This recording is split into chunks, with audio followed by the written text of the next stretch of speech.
In today's video, I'm going to teach you how to reconnect a bank feed in QuickBooks Online. If your bank connection has timed out, your password changed at the bank, or you see a prompt that the connection needs attention, this quick walkthrough will get you back on track. Start by opening your web browser and heading to the official QuickBooks Online website. An easy way is to search for QuickBooks Online in your search engine and select the Intuit sign-in page. It's a good habit to bookmark this page so you can return to it quickly in the future. On the home page, select Sign In. Enter your account credentials to access your company. If you're prompted for two-step verification, complete that step as required by your account.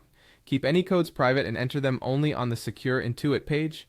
Once you're in, look to the left navigation panel and choose Transactions. From there, go to Bank Transactions. This section shows all connected bank and credit card accounts. The one that needs reconnection typically shows a message indicating it requires your attention, or it might have a small alert icon. Select the specific bank account that needs to be reconnected. On the account tile, locate the small edit icon in the upper right corner. Click that, then choose Edit Sign-in Info. This opens the secure connection window where you'll update your bank sign-in details.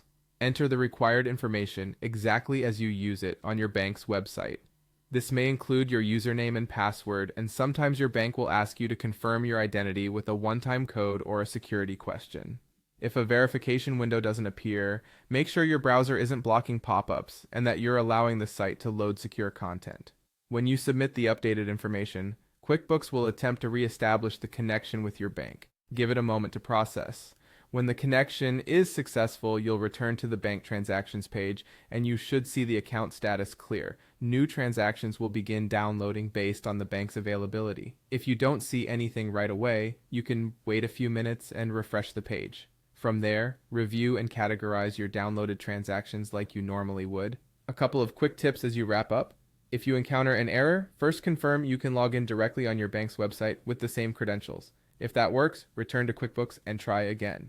Clearing your browser cache or using an incognito window can resolve stubborn connection issues.